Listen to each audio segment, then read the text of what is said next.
of land. Without paying even 1 pi, people came forward, farmers came forward. They have given me land. Our vision is to be number one in India by 2029.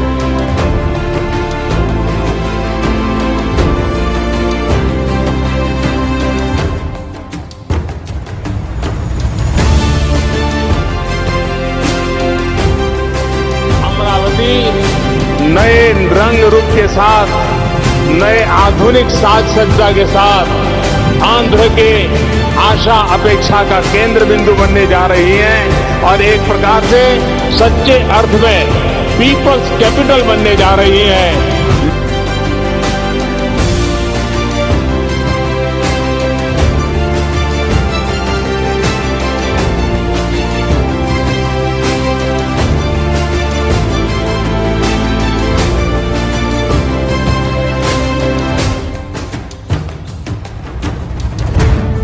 రాజధానికి వెళ్ళి చూస్తే అక్కడ permanent అనే పేరుతో ఒక్క ఇటుక కూడా కనిపించదు చంద్రబాబు నాయుడు గారు 4.5 సంవత్సర పరిపాలనలో.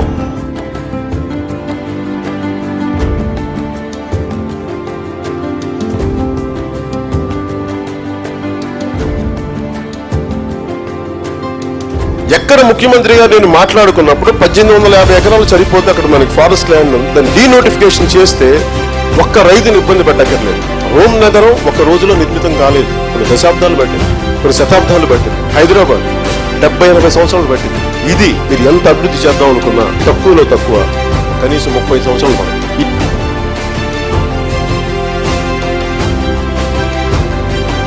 అసలు రాజధాని అంటే ఇలా ఉండాలి అన్నట్టు అమరావతిని తీర్చిదిద్దేందుకు రాష్ట్ర ప్రభుత్వం విశ్వ ప్రణాళికలు రూపొందిస్తోంది. రాజధాని అంటే కేవలం రాష్ట్రానికి పరిపాలనా కేంద్రంగానే నిర్మిస్తోందా, 4 బిల్డింగులు కట్టేసి రాజధాని అని చెప్పబోతోందా, లేక ప్రపంచాన్ని ఆకర్షించేలా అత్యద్భుతంగా రాజధానిని నిర్మించబోతోందా? అసలు ఏపీ రాజధాని నిర్మాణ పునాదుల వెనుక ఏముంది? ఇండియాలోని ఆంధ్రప్రదేశ్ స్టేట్ ఇది. ఆంధ్రప్రదేశ్ స్టేట్కి సెంటర్ పాయింట్ అయిన గుంటూరు, కృష్ణా ఈ 2 జిల్లాలని కవర్ చేస్తూ ఈ ప్రదేశం మొత్తాన్ని సిఆర్డీ కింద డిక్లేర్ చేయడం జరిగింది. ఈ సిఆర్డీ పరిధి గమనించినట్లయితే గుంటూరు జిల్లాలోను మరియు ఈ కృష్ణా జిల్లాలోను అత్యంత భాగం సిఆర్డీ పరిధిలోకి రావడం జరిగింది. ఈ సిఆర్డీ పరిధి యొక్క బౌండరీస్ ఒకసారి చూసినట్లయితే ఇటు గుంటూరు నుండి చిలుకలూరుపేట రోడ్లో గణపవరం విలేజ్ వరకు, మరియు సత్తెనపల్లి వరకు, మరియు తెలంగాణ బౌండరీలో జగ్గేపేట వరకు, మరియు మైలవరం మరియు నూజివీడు మరియు హనుమాన్ జంక్షన్ ఏలూరు రోడ్లో మరియు గుడివార వరకు, అంతేకాకుండా మచిలీపట్నం యువతల వరకు కూడాను సిఆర్డీ పరిధిలో ఉంటుంది. తెనాలి నుంచి పొన్నూరు రోడ్లో ఇక్కడి వరకు కూడాను పూర్తిగా ఈ ప్రాంతం మొత్తాన్ని సిఆర్డీ కింద తీసుకోవడం జరిగింది. ఈ సిఆర్డీ పరిధిలోని సెంటర్ పాయింట్ అయిన ఈ ప్రదేశాన్ని గుంటూరు జిల్లాలోని కృష్ణా నదికి సమీపంలో ఉండడం వల్ల ఈ ప్రదేశాన్ని రాజధాని నిర్మాణ నిమిత్తం తీసుకున్నారు. సో ఈ రాజధాని నిర్మాణ నిమిత్తం తీసుకున్న గ్రామాలు టోటల్గా 29 గ్రామాలు. వాటిని మనం ఇక్కడ గమనించవచ్చు. ఆ 29 గ్రామాలని 3 మండలాల్లో తీసుకోవడం జరిగింది. అవి ఒకసారి మనం గమనించినట్లయితే ఈ ప్రదేశము మంగళగిరి మండలం కిందకు వస్తుంది, మరియు తాడేపల్లి మండలం మరియు తుళ్ళూరు మండలం ఈ 3 మండలాల్లో రాజధాని నిర్మాణ నిమిత్తం తీసుకోవడం జరిగింది. మంగళగిరి మండలంలో గమనించినట్లయితే 4 గ్రామాలను తీసుకోవడం జరిగింది. అది నిడమర్రు గ్రామం మరియు కురగల్లు గ్రామం మరియు నవలూరు, కృష్ణాయపాలెం ఈ 4 గ్రామాలని మంగళగిరి మండలంలోని కొంత పార్ట్ విలేజెస్ వరకు తీసుకోవడం జరిగింది. అంతేగాక తాడేపల్లి మండలంలోని 2 గ్రామాలు తీసుకోవడం జరిగింది. అది పెనుమాక గ్రామం ఒకటి మరియు ఉండవల్లి గ్రామం. ఈ 2 గ్రామాలని తాడేపల్లి మండలంలోని కొంత పార్ట్ కింద తీసుకోవడం జరిగింది. అంతేకాకుండా తుళ్ళూరు మండలంలోని గ్రామాల మొత్తంలో పెద్దపరిమి, వడమాను, హరిశ్చంద్రపురం ఈ 3 గ్రామాలు తప్ప మిగతా గ్రామాల మొత్తాన్ని రాజధాని పూలింగ్ నిమిత్తం తీసుకోవడం జరిగింది. సో అలా తీసుకున్న పొలాల్ని LPS అని అంటారు, ల్యాండ్ పూలింగ్ స్కీమ్ కింద తీసుకోవడం జరిగింది. సో ఈ విధంగా ఈ 3 మండలాల్లోని కొంత పార్ట్ ఏరియాల వరకు తీసుకోవడం జరిగింది. ఇది ఈ వీడియో నేను చేయడానికి మెయిన్ రీజను రాజధాని గురించి అవగాహన లేని మరియు రాజధాని గురించి అపోహలు ఉన్న వారికి ఒక అవగాహన కల్పించాలనే ఉద్దేశంతో మాత్రమే ఈరోజు ఈ వీడియో తయారు చేయడం జరుగుతున్నది.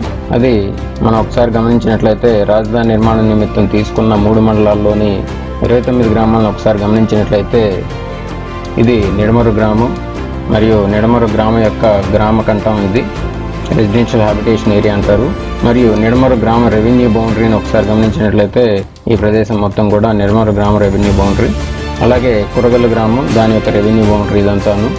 అలాగే ఐనవోలు గ్రామం దాని యొక్క రెవెన్యూ.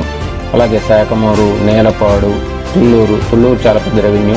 అలాగే అనంతారం, దొండపాడు, అబ్బురాజుపాలెం, రాయపూడి, కృష్ణా నది ఒడ్డున రాయపూడి ఏరియా ఉంటుంది. లింగాయపాలెం, ఉద్దండరాయపాలెం, మందడం, వెంకటపాలెం, ఇలాగా రాజధానిలో టోటల్గా 29 గ్రామాలు కవర్ చేస్తూ ఉంటుంది. 29 గ్రామాలని ఎల్పిఎస్ అని అంటే ల్యాండ్ పూలింగ్ స్కీమ్లో ఇవ్వడం జరిగింది. ఇప్పుడు ఎగ్జాంపుల్ నిడమరు గ్రామంలోని రైతులు వారి పొలాలని ల్యాండ్ పూలింగ్కి ఇవ్వగా, ల్యాండ్ పూలింగ్లో తీసుకున్న పొలాలని కొంతమంది ఏంటంటే ల్యాండ్ పూలింగ్లో తీసుకోవడం అని అంటే గవర్నమెంట్ రైతుల యొక్క పొలాన్ని పూర్తిగా తీసేసుకొని రాజధాని నిర్మిస్తుంది, రాజధానిలో ఉన్న రైతులకి ఎటువంటి హక్కు లేదు అనే కొంతమందికి అపోహలు ఉన్నాయి. అది తప్పు. దానికి గవర్నమెంట్ ఇస్తున్న బెనిఫిట్, రాజధానిలో రైతులు ఇస్తున్న ఈ పొలాలని తీసుకొని రైతులకి ప్రతిఫలంగా 1000 గజాల రెసిడెన్షియల్ ప్లాట్ ని 1 ఎకరాకి ఇవ్వడం జరిగింది. అది ఎల్లో కలర్ లో చూపిస్తున్నాం. బ్లూ కలర్ లో వచ్చేది కమర్షియల్ ప్లాట్స్, వాణిజ్యం నిమిత్తం ఇవ్వడం జరుగుతుంది. అది 250 గజాలు ఇవ్వడం జరుగుతుంది. అయితే రాజధాని కృష్ణా నది ఒడ్డున ఉన్న కొన్ని గ్రామాల్లో నీటి వనరులు ఉండే అవకాశం ఉన్నది. వాటి వల్ల జరీబు పొలాలు అని అంటారు. అది బోరుపాలెం, అబ్బురాజుపాలెం, రాయపూడి, లింగాయపాలెం, ఉద్దండరాయపాలెం, మందడం గ్రామ శివారు, తాళాయపాలెం అని అంటారు ఆ రెవెన్యూలోను. మరియు వెంకటపాలెం, మరియు పెనుమాక, ఉండవల్లి, అండ్ దీంతో వెలగపూడి అండ్ కొన్నరాజుపాలెం, ఈ గ్రామాల్లోని కొన్ని పొలాలని జరీబు కింద డిక్లేర్ చేయడం జరిగింది. ఎందుకంటే కృష్ణా నదికి సమీపంలో ఉండడం వల్ల ఈ గ్రామాల్లోని వాటికి ప్యాకేజీ కింద ఎకరాకి రెసిడెన్షియల్గా ఇచ్చిన ఎల్లో కలర్లో రెసిడెన్షియల్ ప్లాట్లు 1000 గజాలు, బ్లూ కలర్లో కమర్షియల్, వాటిని 450 గజాల వరకు ఈ విలేజ్లోని రైతులకు ఇవ్వడం జరుగుతుంది. మరియు అంతేకాకుండా ఆల్రెడీ అభివృద్ధి చెందిన కొన్ని గ్రామాలు అంటే పెనుమాక, నవలూరు రెవెన్యూలోనే ఇది సెమీ అర్బన్ కింద డిక్లేర్ చేయడం జరిగింది. కాబట్టి ఈ విలేజ్ వరకు మాత్రం రెసిడెన్షియల్ 1000 గజాలు, కమర్షియల్ గా ఉన్న ప్లాట్లు 450 గజాలు ప్యాకేజ్ రూపంలో ఇవ్వడం జరుగుతుంది ఈ విలేజ్ లోని వారికి మాత్రమే. మరియు 29 గ్రామాల్లో ఎక్కడెక్కడ ఏ ప్రాజెక్ట్స్ వస్తుంది అన్నది ఒకసారి మనం గమనించినట్లయితే, రాజధాని అన్నది రైతులు పూర్తిగా ల్యాండ్ పూలింగ్ మాత్రమే ఇవ్వడం జరిగింది. కాబట్టి రైతులకి ఇవ్వబోతున్న ప్లాట్లు ఎల్లో కలర్లో రెసిడెన్షియల్, బ్లూ కలర్ కమర్షియల్ కింద ఆల్రెడీ మనం చెప్పుకోవడం జరిగింది. అవి పోను వైలెట్ కలర్లో కనిపిస్తున్న ఈ ఏరియాని నాన్ పొల్యూషన్ ఇండస్ట్రీస్ కోసం రిజర్వ్ చేయడం జరిగింది. మరియు రాజధాని యొక్క భవిష్యత్తు అవసరాల దృష్ట్యా ఇలా స్ట్రైట్గా ఉన్న ఇవన్నీ కూడాను రోడ్లు. ఈ రోడ్లు మనం ఒకసారి గమనించినట్లయితే రాజధాని మొత్తాన్ని కవర్ చేస్తూ ఇవన్నీ కూడాను రోడ్లు ఇలా ఉన్నాయి. ఈస్ట్ నుండి వెస్ట్కి వెళ్తున్న ఈ రోడ్లను ఈ తోటి పిలుస్తారు. దాన్ని E1, E2, E3, E4, E5 ఇలాగా ఈ నెంబర్లతోటి రాబోతున్న ఈ రోడ్లని ఈ తోటి పిలుస్తారు. ఇలా రాబోతున్న రోడ్లు టోటల్గా 16 రోడ్లు రాబోతున్నాయి. మరియు నార్త్ నుండి సౌత్కి రాబోతున్న రోడ్లు టోటల్గా 18 రోడ్లు రాబోతున్నాయి. వాటిని మనం ఇట్లా గమనించవచ్చు. సో ఈ రోడ్లు ప్రతి కిలోమీటర్కి ఒకటి చొప్పున ఇక్కడ నుండి ఇక్కడ కిలోమీటర్, ఇక్కడ నుంచి ఇక్కడ కిలోమీటర్, ఇక్కడ నుంచి కిలోమీటర్, ఇలాగా కిలోమీటర్ ప్రతి కిలోమీటర్కి ఒక రోడ్డు చొప్పున ఈ రోడ్లు ప్రభుత్వం డిజైన్ చేయడం జరిగింది. ఈ రోడ్ల ప్రకారంగా ఈస్ట్ నుంచి వెస్ట్కి ఈ రోడ్లు గమనించినట్లయితే టోటల్గా ఎవ్రీ స్క్వేర్ కిలోమీటర్కి 164 అడుగుల రోడ్లు అంటే 50 మీటర్ల రోడ్డు రావడం జరుగుతుంది. సో ఇలాగా రోడ్లు అనే దానికి చాలా ప్రాధాన్యత ఇచ్చి రాజధానిలో డిజైన్స్ చేయడం జరిగింది. మరియు రాజధానిలో రోడ్లతోటే కొండవీటి వాగు అనే దానికి ఒక ప్రత్యేక ప్రాధాన్యతనిచ్చారు. అది ఒకసారి మనం గమనించినట్లయితే రాజధాని యొక్క టోటల్ ప్రాజెక్ట్లో రైతులకు ఇచ్చిన ప్లాట్లు పోను కొంత ఏరియాని నాన్ పొల్యూషన్ ఇండస్ట్రీస్ కోసం రిజర్వ్ చేయగా, కొంత ఏరియాని ప్రభుత్వ అవసరాల కోసం రిజర్వ్ చేయగా, కొంత ఏరియాని రోడ్ల కోసం రిజర్వ్ చేయగా, కొంత ఏరియాని పార్కుల కోసం రిజర్వ్ చేయగా, కొండవీటి వాగు అనే దానికోసం కొంత ఏరియాని రిజర్వ్ చేసి దాన్ని ఒక డిజైన్ ప్రకారంగా మలచడం జరిగింది. దాన్ని మనం ఒకసారి గమనించినట్లయితే ఇలా ఉంది. అది కొండవీటి వాగు ఇలా వస్తుంది. దీన్ని నెక్కల నుండి ఇలా తీసుకెళ్లేసి శాఖమూరులో గుండా శాఖమూరు ఎదురుగా ఉన్న చెరువులోకి ఇలాగా వాటర్ స్టోర్ చేయబోతున్నారు. దీని నుంచి ఇలాగ ముందరికి వెళ్ళినట్లయితే నీరు కొండ ఇది ఇలా ఉంటుంది. సో కరెక్ట్గా ఈ కొండని సెంటర్లో పెట్టేసి నీటిని వదిలి ఇక్కడ స్టోర్ చేయబోతున్నారు. ఇలాగా ఈ నీటిని డైవర్ట్ చేస్తూ కృష్ణాపాలెం పెనుమాక 2 ఊర్ల మధ్యలో స్టోర్ చేయబోతున్నారు. మరియు దీని నుంచి ఇంకొంచెం ముందుకు వెళ్ళినట్లయితే కృష్ణా నదిలో కలుపుతారు. ఇది కొండవీటి వాగు యొక్క రూట్లో గుండాను రేపు భవిష్యత్ అవసరాల దృష్ట్యా రాజధాని మొత్తంలో రోడ్లు మరియు ట్రైన్ రూట్స్ తోటి వాటర్ ట్రాన్స్పోర్టేషన్స్ కూడా రేపు భవిష్యత్తులో జరగబోతున్నది. దానికోసము ఇలాగా వాటర్ ట్యాక్సీస్ నడిచే వీలుండే విధంగా రాజధాని యొక్క కొండవీటి వాగుని ఇలాగ డిజైన్ చేయడం జరుగుతుంది. మరియు నీరుకొండ, కృష్ణాపాలెం ఈ 2 చెరువులు ఉన్న లొకేషన్ లో టూరిజం కింద కూడా కొంతవరకు డెవలప్ చేసే అవకాశం ఉన్నది. అంతేకాకుండా ఇక్కడ కనిపిస్తున్న ఇది పాలవాగు. ఈ పాలవాగు కూడాను వచ్చి కృష్ణాపాలెం దగ్గర ఇక్కడ స్టోరేజ్ దగ్గర కలవడం జరుగుతుంది. ఇక్కడ ఒక రిజర్వాయర్ నిర్మిస్తున్నారు మరియు నీరుకొండ వద్ద ఒక రిజర్వాయర్ నిర్మిస్తున్నారు. టోటల్ గా 2 చోట్ల 2 రిజర్వాయర్లు నిర్మించడం జరుగుతున్నది. మరియు రాజధానిలో వాటర్ ట్యాక్సీస్ నడిచే విధంగా రేపు భవిష్యత్తులో వాటర్ లెవెల్స్ తగ్గినప్పుడు వాటర్ మేనేజ్మెంట్ కోసం వాటర్ లెవెల్స్ ని మెయింటైన్ చేయడం కోసము ఇలాగ బ్యాలెన్సింగ్ కెనాల్ అనే దాన్ని ఇలా డైవర్ట్ చేస్తూ తీసుకొస్తున్నారు. మరియు కృష్ణా నదిలోని వాటర్ని కూడాను ఇలాగ డైవర్ట్ చేస్తూ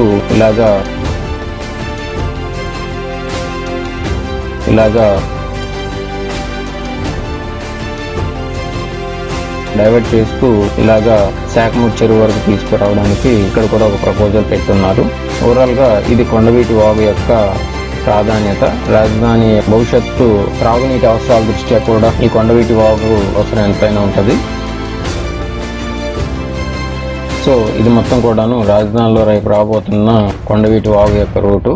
మరియు దీంతో రాజధానిని టోటల్ గా 27 టౌన్షిప్లుగా విభజించడం జరిగింది. మరియు రాజధానిని 13 జోన్లుగా విభజించడం జరిగింది. అది ఇక్కడ గమనించవచ్చు. మరియు రాజధానిని 9 సిటీలుగా విభజించడం జరిగింది. అది electronic city and knowledge city, health city, tourism, finance, justice, government, sports, cultural. ఈ విధంగా రాజధాని మొత్తాన్ని 9 సిటీలుగా విభజించడం జరిగింది. ఈ 9 సిటీలని ప్రభుత్వం రేపు భవిష్యత్తులో దీని ప్రపోజల్స్ ప్రకారంగా డెవలప్ చేయడానికి కూడా అవకాశం ఉంటుంది. మరియు రైతులకు ఇచ్చిన రాజధానిలోని ప్లాట్లను ఏ రెవెన్యూలో రైతులు ఇచ్చిన అదే రెవెన్యూలోనే రిటర్న్ చేస్తూ డెవలప్ చేయబోతున్న ప్లాట్లు ఇవ్వడం జరిగింది. అది మనం ఒకసారి గమనించినట్లయితే నిడమర్రం అన్న గ్రామంలో ఈ గ్రామ రెవెన్యూ పరిధిలో రైతులకు ఇచ్చిన ప్లాట్లు అవకాశం ఉన్నంత వరకు అదే గ్రామంలోనే రిటర్న్ చేయడం జరుగుతుంది. అది మనం ఇక్కడ గమనించవచ్చు. సో ఇది రైతులకు ఇచ్చిన నిడమర్రు యొక్క గ్రామంలోని రిటర్నబుల్ ప్లాట్స్.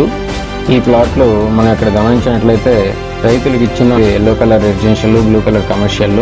మరియు ఈ ప్లాట్ల మధ్యలో ఉండే ఒక్కొక్క రోడ్డు యొక్క వెడల్పు మినిమం 15.5 మీటర్ రోడ్డు మరియు 17 మీటర్ల రోడ్లు మరియు 25 మీటర్ల రోడ్లు. ఇవి 25 మీటర్ల రోడ్లు. మరియు దీనికంటే పెద్ద రోడ్లు 50 మీటర్ల రోడ్డు. ఈ 50 మీటర్ల రోడ్డుని ఆర్టీరియల్ రోడ్స్ అని అంటారు. ఈ విధంగా రాజధానిలో వచ్చే రోడ్లను ఆర్టీరియల్, సబ్ ఆర్టీరియల్ రోడ్ల కింద పిలువబడతాయి. సో ఈ విధంగా నిడమరు యొక్క గ్రామంలో ఉన్న రైతులకి ఇవ్వబోయే ప్లాట్లను ఏ రెవెన్యూకి ఆ రెవెన్యూలోనే అవకాశం ఉన్నంత వరకు ఇవ్వడం జరిగింది. రాజధానిలో రైతులకు ఇచ్చిన ప్లాట్లు ఇది శాఖమూరు, ఇది నేలపాడు, ఇది రాయపూడి, ఇది లింగాయపాలెం, ఇది కొన్నరాజుపాలెం, ఇది వెలవపూడి, ఇది మందడం, ఇది నిడమర్రు, ఇది కురగల్లు, ఇది ఐనవోలు, ఇది వెంకటపాలెం, ఇది నవలూరు, ఇది తుళ్ళూరు. ఇలాగా రాజధాని 29 గ్రామాల్లో అవకాశం ఉన్నంత వరకు ఏ ఊరికి ఆ ఊరికే ప్లాట్లు ఇవ్వడం జరిగింది. కాబట్టి ప్లాట్లు మధ్య రోడ్లు, డ్రైన్, వాటర్, పవర్ ఇవన్నీ కూడా ప్రభుత్వం ప్రొవైడ్ చేసి ఇవ్వబోతున్నది. కాబట్టి ఇలాగా రాజధానిలోనే ఏ రెవెన్యూకి ఆ రెవెన్యూలోనే రైతులకు ఇచ్చిన ప్లాట్ల మధ్యలో వస్తున్న రోడ్లను కూడా అభివృద్ధి చేయడం జరుగుతుంది. ఈ అభివృద్ధి చేసే లేఅవుట్లను ఏ రెవెన్యూకి ఆ రెవెన్యూలో డెవలప్ చేయడానికి ఇవి ఒక్కొక్కటి ఒక్కొక్క లొకేషన్ లో ఉండడం అనే దానివల్ల దాన్ని జోన్లుగా మార్చుకొని రాజధాని టోటల్ 29 గ్రామాల యొక్క ఎల్పిఎస్ లేఅవుట్లను 13 జోన్లుగా విభజించడం జరిగింది. అవి మనం ఇక్కడ గమనించవచ్చు. సో రాజధాని యొక్క టోటల్ గా ఉన్న జోన్స్ మొత్తం 13, ఇలాగా 1, 2, 3, 4 ఇలాగా 12, 12A 13 జోన్ల కింద విభజించడం జరిగింది. ఈ 13 జోన్లలో ఆల్రెడీ ఒక 6 జోన్ల వరకు టెండర్లు పిలిచి వర్కులు కూడా స్టార్ట్ చేయడం జరిగింది. వాటిని మనం ఇక్కడ గమనించవచ్చు. జోన్ 1లోని రోడ్లు, మెయిన్ రోడ్లు, ఈ రోడ్లతోటి ప్లాట్ల మధ్య ఇవ్వబోతున్న ఈ రోడ్లు ఏదైతే ఉన్నాయో వీటిని కూడాను ఆల్రెడీ డెవలప్ చేస్తూ ఉన్నారు. అది మనం ఇక్కడ గమనించవచ్చు. ఎగ్జాంపుల్గా నెక్కల్లో ఉన్న ఈ గ్రామంలో రైతులకు ఇచ్చిన ప్లాట్లలో రోడ్ల యొక్క వర్క్లు జరుగుతున్న దాన్ని కూడా మనం ఇక్కడ గమనించవచ్చు. ఇలాగా 29 గ్రామాల మొత్తాన్ని 13 జోన్లుగా విభజించి ఈ 13 జోన్లలోని ప్లాట్ల మధ్య రోడ్లు వేయడానికి మరియు సదుపాయాలను డ్రైన్లు, వాటర్, పవర్ మరియు అండర్ గ్రౌండ్ కేబుల్స్ ఇవన్నీ ప్రొవైడ్ చేసి రైతులకు ఇవ్వబోయే ప్లాట్ల యొక్క LPS జోన్లను 13 జోన్లుగా విభజించిన వీటిని ప్రస్తుతం 6 జోన్ల వరకు టెండర్లు పిలిచారు. 6 జోన్లలో మనం ఇక్కడ గమనించినట్లయితే జోన్ 1, జోన్ 2, జోన్ 3, జోన్ 7 మరియు జోన్ 10 వీటిని టెండర్లు పిలిచి ఆల్రెడీ రోడ్ల వర్కులు స్టార్ట్ చేసి చేయడం జరుగుతున్నది. దాన్ని ఇక్కడ మనం గమనించవచ్చు. ఓవరాల్ గా ఇంతవరకు రాజధాని యొక్క ప్రాజెక్ట్ లో డెవలప్మెంట్స్ గురించి, ఇక రాజధాని గురించి మరియు రాజధానిలో వస్తున్న గవర్నమెంట్ సంబంధించిన కన్స్ట్రక్షన్స్ మరియు ప్రపోజల్ కన్స్ట్రక్షన్స్ గురించి మనం ఇప్పుడు మాట్లాడినట్లయితే రాజధానిని టోటల్ గా ఇలాగా 29 గ్రామాలని రైతులకు ఇవ్వబోయే ప్లాట్లలో మిగతా వాటిని ఒక్కొక్క కలర్ లో ఇండికేట్ చేస్తూ ఒక్కొక్క పర్పస్ కింద పెట్టుకున్నారు. దీన్ని నాన్ పొల్యూషన్ ఇండస్ట్రీస్ కోసం రిజర్వ్ చేయడం జరిగింది మరియు దీన్ని కొండవీటి వాక్ కింద డెవలప్ చేయడం జరిగింది మరియు రేపు భవిష్యత్తులో రాబోయే కొన్ని ప్రాజెక్ట్స్ కోసం ఈ ప్లేస్ లో రిజర్వ్ చేయడం జరిగింది మరియు ఈ ప్లేస్ లో కొంత ఇలాగే ఈ ప్లేస్ లో ఇలాగా రాజధాని 29 గ్రామాల మొత్తంలో రైతుల ప్లాట్లు ఇవ్వంగా సదుపాయాలు ప్రొవైడ్ చేయంగా గవర్నమెంట్ కోసం రిజర్వ్ చేసుకున్న కొన్ని ప్రాజెక్ట్స్ కోసం ఇలాగ డిజైన్ చేయడం జరిగింది. వాటిని మనం గమనించినట్లయితే రాజధాని అనగానే ఎవరైనా అడిగేది సచివాలయం ఎక్కడ అని అంటారు. సచివాలయం అన్నది వెలగపూడిలో ఉన్నది. వెలగపూడి రెవెన్యూ ఒకసారి చూసినట్లయితే ఈ ప్లేస్ లో ఉండేది వెలగపూడి రెవెన్యూ, వెలగపూడి గ్రామం ఇది. వెలగపూడి రెవెన్యూ ఒకసారి మనం గమనించినట్లయితే ఇలా ఉన్న ఈ yellow colour in between line లో ఉన్న ఈ ఏరియా మొత్తం కూడాను వెలగపూడి రెవెన్యూ ఇది. సో ఈ వెలగపూడి రెవెన్యూలో కరెక్ట్ గా ఈ ప్రదేశంలో టోటల్ గా 45 ఎకరాల్లో తాత్కాలిక సచివాలయం నిర్మాణం చేయడం జరిగింది. ఇది టెంపరీ సెక్రటరియట్ అంటారు. సో ఈ టెంపరీ సెక్రటరియట్ ఇది సచివాలయం, CM ఆఫీసు, అడ్మినిస్ట్రేషన్ ఆఫీసులు, ముందర దీనికి పార్కింగ్ ఏరియా.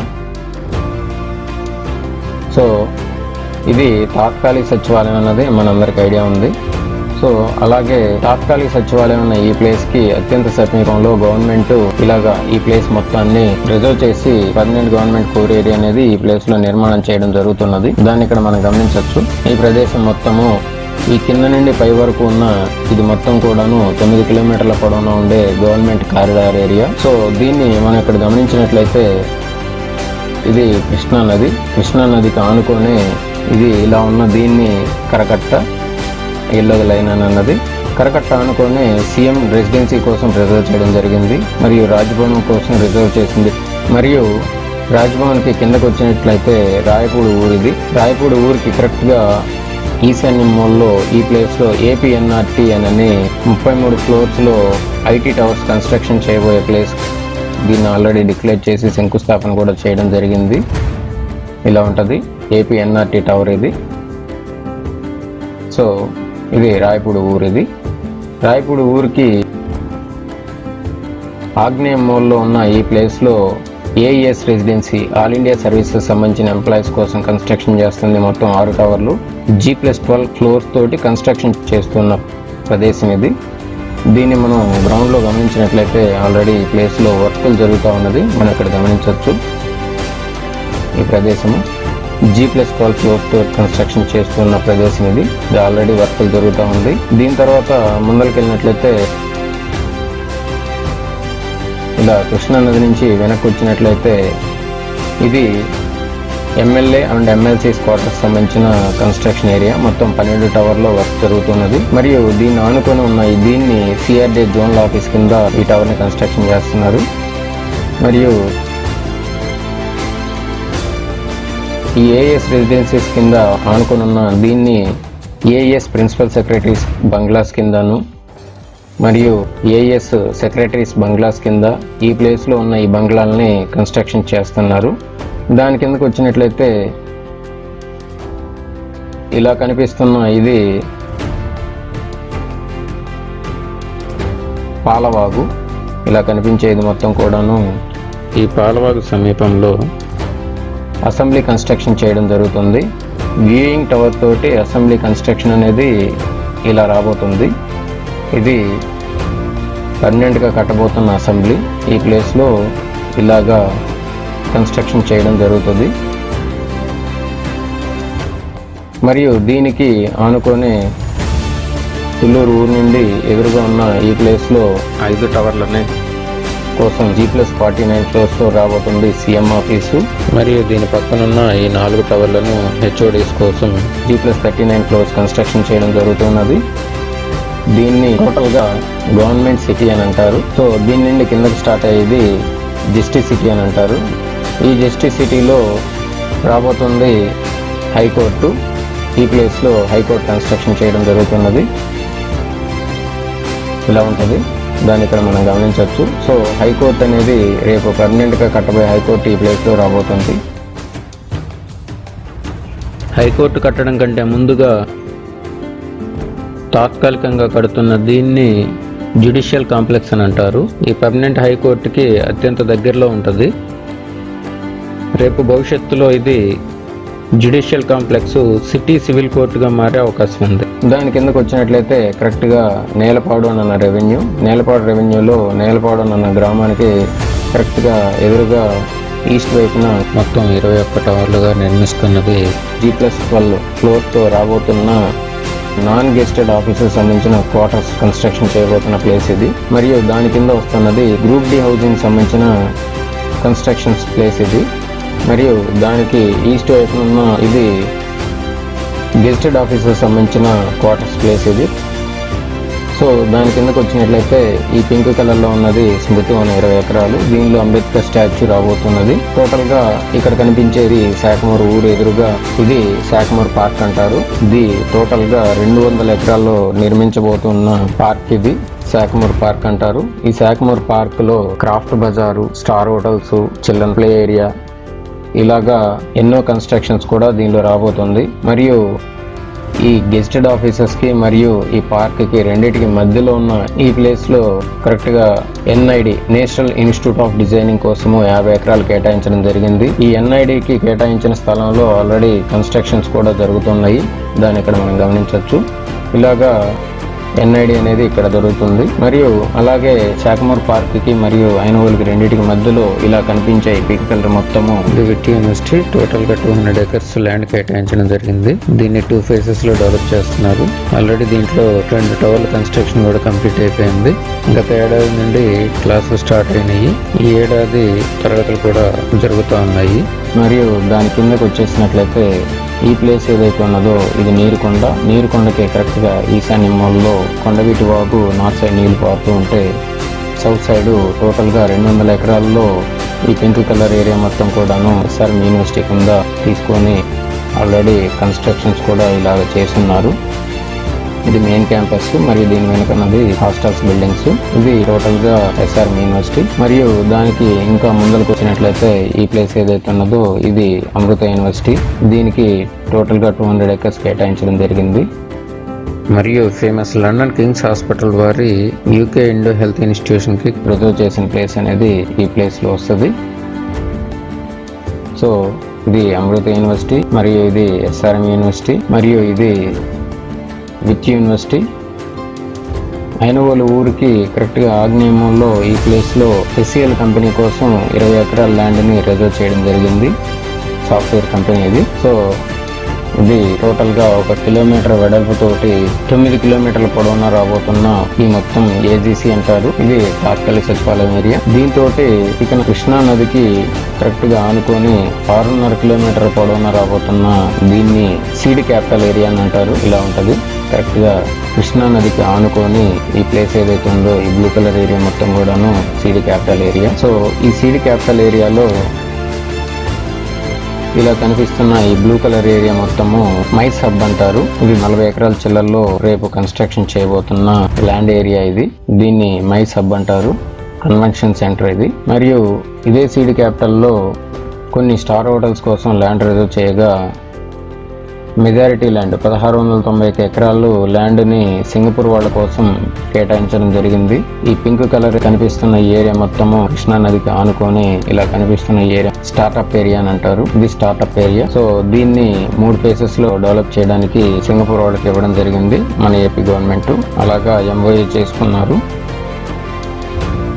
రాజధానిలోని 29 గ్రామాల్లో టోటల్గా కొన్ని ప్రాజెక్ట్స్ ని ఆల్రెడీ స్టార్ట్ చేయగా కొన్ని ప్రాజెక్ట్స్ ప్రపోజల్స్ లో ఉన్నాయి. వాటిలో ఇక్కడ కనిపిస్తున్నది పిచ్చికలపాలెం దొండపాడు రెవెన్యూలకు దగ్గరలో ఇది బిఆర్ సిటీ మెడ్ సిటీ అనే హాస్పిటల్ కోసం కేటాయించడం జరిగినది.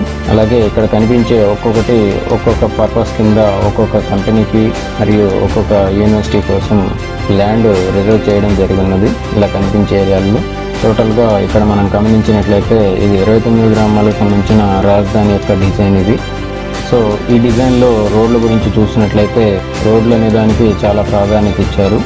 ఇలా గమనించినట్లయితే ఇది గుంటూరు, ఇది విజయవాడ. గుంటూరు విజయవాడ కలుపుతున్న ఈ రోడ్లో కరెక్ట్గా కృష్ణా నది దాటిన తర్వాత రాజధానిలోకి వెళ్తున్న ఈ రోడ్డుని సీడ్ యాక్సెస్ రోడ్ అని అంటారు. సో ఈ సీడ్ యాక్సెస్ రోడ్ని 2 ఫేసెస్గా డెవలప్ చేస్తున్నారు. అది తాడేపల్లి వారధి నుండి ఇలా కనిపిస్తున్న ఈ వెంకటపాలెం ఊరు వరకు సెకండ్ ఫేజ్ గాను, మరియు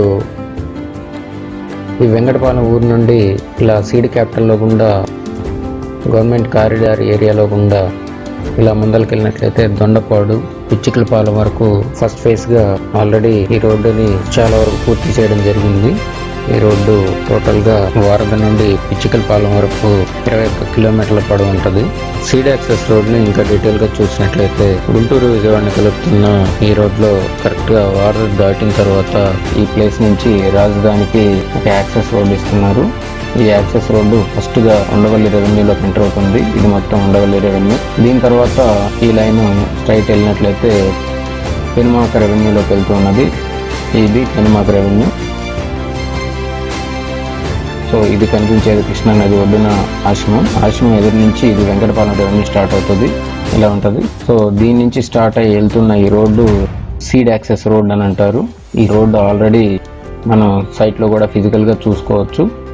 సో దీన్ని సీడ్ క్యాపిటల్ కోసం వేస్తున్నారు కాబట్టి ఈ రోడ్డు యొక్క పేరు సీడ్ యాక్సెస్ రోడ్ అని అంటారు. సో ఇది సింగపూర్ వాళ్ళు కన్స్ట్రక్షన్ చేస్తున్న 1690 ఎకరాకి కరెక్ట్గా ఆనుకొని ఈ రోడ్డు ఇలా వెళ్తూ ఉంది. ఇలా వెళ్తూ ఆల్రెడీ ఈ రోడ్డు డెవలప్ చేయడం జరిగింది. సో ఇలా ముందరికి వెళ్ళినట్లయితే కరెక్ట్గా ఇది సిఆర్డీ జోనల్ ఆఫీసు మరియు ఎమ్మెల్యేఎంఎల్సీస్ క్వార్టర్స్ రెండింటిని ఆనుకొని ఇలా ముందరికి రాయపూడి ఊర్లో గుండా వెళ్తూ ఉంటుంది. ఈ రోడ్డు ఇలా ముందరికి వెళ్ళినట్లయితే దొండపాడు చెరువు నుండి ఎండింగ్కి వెళ్ళి ఆగిపోతుంది. ఫ్యూచర్లో ఇన్నర్ రింగ్ రోడ్ కలబోతున్నారు. ఇది రాజధానిలోకి వెళ్ళా ప్రస్తుతం స్టార్ట్ అయ్యి ముందుగా కంప్లీట్ కాబోతున్న రోడ్డు ఈ రోడ్డుని సీడ్ యాక్సెస్ రోడ్ అని అంటారు. మరియు దీంతో రాజధాని యొక్క కనెక్టివిటీ కింద చెప్పుకునే రోడ్డు ఇది గుంటూరు మరియు విజయవాడని కలుపుతున్న ఈ రోడ్డు నేషనల్ హైవే 5. ఈ నేషనల్ హైవే 5లో ఇక్కడ కనిపిస్తున్నది హాయ్లాండ్కి కరెక్ట్గా ఎదురుగా ఇక్కడ నుంచి ఒక రోడ్డుని ఇలాగా రాజధానిలో గుండా డైవర్ట్ చేస్తూ ఉన్నారు. ఇది ఎన్ఆర్ఐ హాస్పిటల్ వై జంక్షన్ ఎదురు నుండి ఇలా వెళ్తున్న ఈ రోడ్డు రాజధానిలోకి ఎంటర్ అవుతుంది. ఇలా ముందరికి వెళ్ళి అమృత యూనివర్సిటీ ముందుగా కింగ్స్ హాస్పిటల్ పక్క నుండి ఇలాగా ముందరికి వెళ్తే వెంకటపాలెం ఊరు పక్క నుండి ఇలా ముందరికి వెళ్తే కృష్ణా నదిని దాటుకొని సూరాయపాలెం అన్న ఊరు దగ్గరికి వెళ్తుంది. ఇది విజయవాడ బైపాస్ రోడ్ అంటారు దీన్ని. అది ఇక్కడ గన్నవరం ఊరు నుండి ముందరికెళ్తే చిన్నవుటిపల్లి అన్న ఈ ఊరు దగ్గర నుండి స్టార్ట్ అయ్యి బీబీగూడ నుండి నున్న మరియు అమ్మటిపురం పక్క నుండి ఇలాగా విజయవాడకి పైన గొల్లపూడి మరియు గుంటుపల్లి 2 మధ్యలో గుండా సూరాయపాలెం ఊరు పక్క నుండి కృష్ణా నది మీదుగా వంతెన వేయబోతున్నారు. ఇది ఇలా వచ్చి వెంకటపాలెం ఊరు దగ్గర కరెక్ట్గా ఆశ్రమానికి ఇంత దూరంలో సీడ్ క్యాపిటల్ ఏరియాకి ఆనుకొని ఈ ప్లేస్ నుండి ఈ రోడ్డు సీడ్ యాక్సెస్ రోడ్ని క్రాస్ చేసుకుంటూ ఇలా వస్తుంది.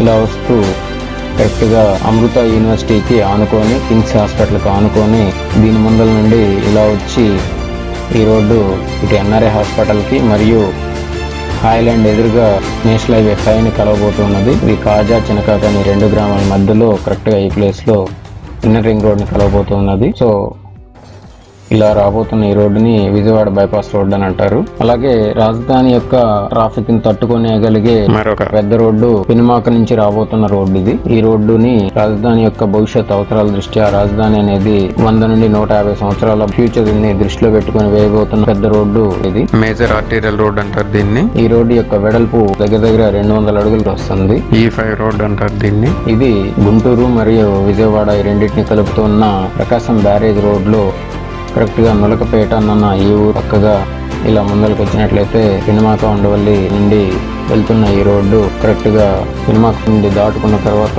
కరెక్ట్ గా ఈ ప్లేస్ లో గన్నవరం ఎయిర్పోర్ట్ నుంచి వస్తున్న ఈ రోడ్డుని ఇక్కడ క్రాస్ చేయబోతుంది. ఇక్కడ రాబోతున్న జంక్షన్ 110 ఎకరాల్లో రాబోతుంది. దీని నుంచి ఇలా ముందరికి వెళ్ళినట్లయితే ఇక్కడ కేటాయించింది తాత్కాలిక సచివాలయం ఏరియా. సచివాలయం పక్క నుండి ఈ రోడ్డు ఇలా వేస్తూ ఉన్నారు. ఇలా వెళ్తున్న ఈ రోడ్డు కరెక్ట్ గా ఈ హైకోర్టుకి, అసెంబ్లీకి, సచివాలయానికి అన్నిటికీ మధ్యలో గుండా వెళ్తూ ఉంటది. ఇలా ముందరికి వెళ్ళి తుళ్ళూరు దగ్గరలో పెద్ద జంక్షన్ రాబోతుంది. దీని నుండి ముందరికి వెళ్ళినట్లయితే ఇది తుళ్ళూరు ఎండింగ్ ఏరియాలో వడ్డమానన్న ఊరు దగ్గర వరకు వెళ్ళి ఆగిపోతూ రేపు భవిష్యత్తులో ఇన్నర్ రింగ్ రోడ్ కలవబోతున్నది. ఇది రాజధాని యొక్క టోటల్ ఫ్లోటింగ్ ని రాజధాని యొక్క ట్రాఫిక్ ని తట్టుకోగలిగే పెద్ద రోడ్డు ఇది. దీని యొక్క వెడల్పు దగ్గరగా 525 అడుగుల వరకు ఉంటుంది. మరియు ప్రస్తుతం వేయబోతున్న ఈ రోడ్డు కరెక్ట్ గా దగ్గర 200 అడుగుల రోడ్డు వేయబోతున్నారు. భవిష్యత్తు అవసరాల దృష్ట్యా బోత్ సైడ్ బ్యాలెన్స్ 300 అడుగుల వెడల్పుని ఈ రోడ్డుకి 2 వైపులా ఉన్న ఈ గ్రీనరీ ఏరియాని ప్లాంటేషన్ చేసి వదిలేయడం జరుగుతుంది. మరియు రాజధానిలో పెద్దదైన మరో రోడ్డు తుళ్ళూరు నుండి అనంతపూర్ వరకు వెళ్తున్న ఈ రోడ్డు ఏదైతే ఉన్నదో ఇది పెద్ద రోడ్డు ఉంటుంది. సో ఇది తుళ్ళూరు నుండి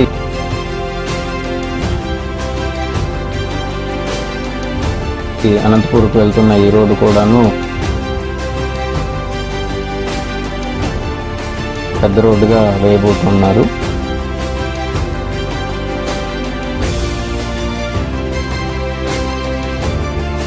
ఇప్పటి వరకు మనం చూసిందన్నీ కూడాను ప్రస్తుతము వర్కులు జరుగుతూ ఉన్న ప్రాజెక్ట్స్. మరియు రేపు భవిష్యత్తులో రాబోతున్న ప్రాజెక్ట్స్ కోసం గవర్నమెంట్ అక్కడక్కడ కొంత ల్యాండ్ రిజర్వ్ చేసి అన్ని ప్రదేశాలు ఒకేలాగా డెవలప్ అయ్యే విధంగా చూడాలన్న ఉద్దేశంతో రైతులకు ఇచ్చిన ప్లాట్ల మధ్యలో కూడా అక్కడక్కడ కొంత ప్లేసుల్ని రిజర్వ్ చేసి రేపు రాబోయే కంపెనీల కోసము వాటిని కేటాయించే విధంగా డిజైన్ చేసుకోవడం జరిగింది. కాబట్టి రాజధాని 29 గ్రామాల్లో ఉన్న అన్ని ఏరియాలు ఈక్వల్ గా డెవలప్ అయ్యే విధంగా చూడాలన్న ఉద్దేశంతో ఈ రాజధాని యొక్క డిజైన్ ని ఇంత పకడ్బందీగా చేయడం జరుగుతున్నది. సో రాజధాని 29 గ్రామాల్లో రైతుల దగ్గర తీసుకున్న ల్యాండ్ ని రైతులకి రిటర్న్ గా ఇస్తున్న ప్లాట్లని ఎవరైనా కొనుక్కోవచ్చు. ఆ కొనుక్కునే ప్లాట్లు రెసిడెన్షియల్ అయితే 120 చదరపు గజాల నుంచి స్టార్ట్ అవుతాయి. కమర్షియల్ అయితే 30 గజాల నుంచి మొదలుకొనున్నాయి. కాబట్టి రాజధానిలో ఈ రోజు చాలా మందికి ఉన్న అపోహ రాజధానిలో ఉన్న 29 గ్రామాల్లోని పొలాలు మొత్తము ప్రభుత్వం తీసేసుకొని రాజధాని నిర్మిస్తుంది, రాజధానిలో ఉన్న రైతులకి ఎటువంటి హక్కు లేదు అనే కొంతమందికి అపోహలు ఉన్నాయి. అది తప్పు. రాజధాని 29 గ్రామాల్లో తీసుకున్న ల్యాండ్ కి రైతులకి పరిహారం కింద గజాల రూపంలో తిరిగి ఇవ్వడం జరిగింది. కావున తిరిగి ఇచ్చిన ప్లాట్లని రైతులు అమ్ముకునే వీలు ఉన్నది. కావున రైతుల దగ్గర ఉన్న ప్లాట్లు కొనుక్కోదలుచుకున్న వారు ఎవరైనా కొనుక్కొని దానిలో కన్స్ట్రక్షన్స్ కూడా చేసుకునే అవకాశం